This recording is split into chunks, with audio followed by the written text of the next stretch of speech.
मानव शक्ति का द्वितीय स्वरूप माँ ब्रह्मचारिणी है, जो कि ज्ञान, संयम, सिद्धि और सर्वत्र विजय की दात्री भी हैं।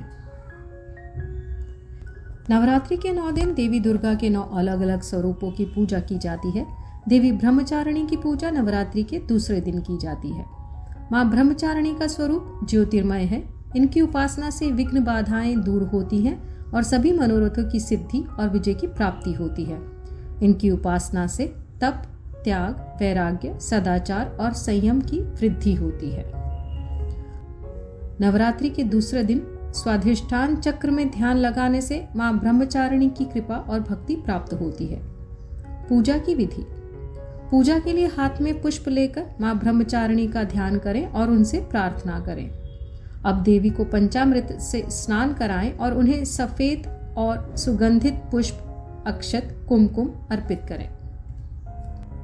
मां को कमल का फूल भी बहुत प्रिय है। प्रार्थना का मंत्र: या देवी सर्वभूतेषु मां ब्रह्मचारिणी रूपेण संस्थिता नमस्तस्यै नमस्तस्यै नमस्तस्यै नमो नमः। इसका भावार्थ है, हे देवी सर्वत्र विराजमान और देवी ब्रह्मचारिणी के रूप में प्रसिद्ध मां, आपको मेरा बार बार प्रणाम है। दधाना कर पद्माभ्याम अक्षमाला कमंडलु देवी प्रसीदतु मयि ब्रह्मचारिण्यम नुत्तमाम। इसका भावार्थ है, जो अपने हाथों में कमल का पुष्प, रुद्राक्ष माला और कमंडल धारण करती हैं, वह उत्तम माता ब्रह्मचारिणी मुझ पर प्रसन्न हो। इसके बाद देवी को प्रसाद चढ़ाकर आचमन करवाएं। मां ब्रह्मचारिणी को शक्कर अथवा चीनी का भोग प्रिय है। भोग लगाने के बाद मां को पान और सुपारी भेंट करें, फिर उनकी प्रदक्षिणा करें, यानी 3 बार अपनी जगह पर ही क्लॉकवाइज घूमें। अब घी कपूर मिलाकर ज्योत जलाएं और मां की आरती करें। इसके बाद मां से क्षमा प्रार्थना करें और प्रसाद बांटकर स्वयं भी ग्रहण करें। मां ब्रह्मचारिणी की कथा। मां दुर्गा की नव शक्तियों का दूसरा स्वरूप ब्रह्मचारिणी का है। यहाँ ब्रह्म शब्द का अर्थ तपस्या है। ब्रह्मचारिणी अर्थात तप की चारिणी, तप का आचरण करने वाली। कहा भी है, वेदस्त्वम तपो ब्रह्मा। वेद, तत्व और तप ब्रह्मा शब्द के अर्थ हैं। ब्रह्मचारिणी देवी का स्वरूप पूर्ण ज्योतिर्मय एवं अत्यंत भव्य है। इनके दाहिने हाथ में जप की माला और बाएं हाथ में कमंडलू रहता है। जब ये हिमालय के घर पुत्री रूप में उत्पन्न हुई थी, तब नारद के उपदेश से इन्होंने भगवान शंकर जी को पति रूप में पाने के लिए अत्यंत कठिन तपस्या की थी। इसी दुष्कर तपस्या के कारण इन्हें तपश्चारिणी अर्थात ब्रह्मचारिणी नाम से अभिहित किया गया है, यानी कि इनके ये नाम से इन्हें पुकारा जाता है। 1000 वर्ष उन्होंने केवल फल मूल खाकर व्यतीत किए थे। 100 वर्षों तक केवल शाक यानी कि सब्जियों पर निर्वाह किया था। कुछ दिनों तक कठिन उपवास रखते हुए खुले आकाश के नीचे वर्षा और धूप के भयानक कष्ट सहे।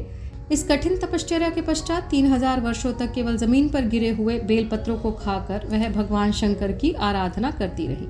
इसके बाद उन्होंने सूखे बेलपत्रों को भी खाना छोड़ दिया। कई हजार वर्षों तक वह निर्जल और निराहार तपस्या करती रही।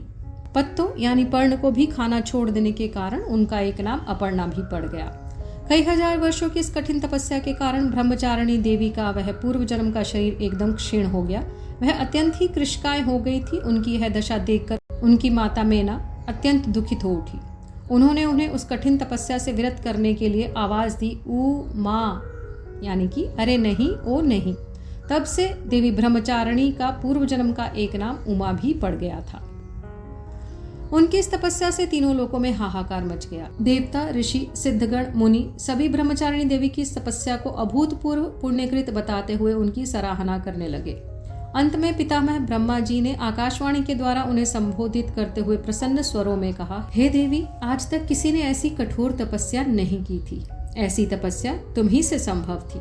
तुम्हारे इस अलौकिक कृत्य की चतुर्दिक सराहना हो रही है। तुम्हारी मनोकामना सर्वतोभावेन पूर्ण होगी, अर्थात आपकी यह मनोकामना जरूर पूरी होगी। भगवान चंद्रमौली शिव जी तुम्हें पति रूप में प्राप्त होंगे। अब तुम तपस्या से विरत होकर घर लौट जाओ। शीघ्र ही तुम्हारे पिता तुम्हें बुलाने आ रहे हैं।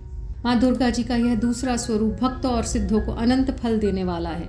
इनकी उपासना से मनुष्य में तप, त्याग, वैराग्य, सदाचार, संयम की वृद्धि होती है।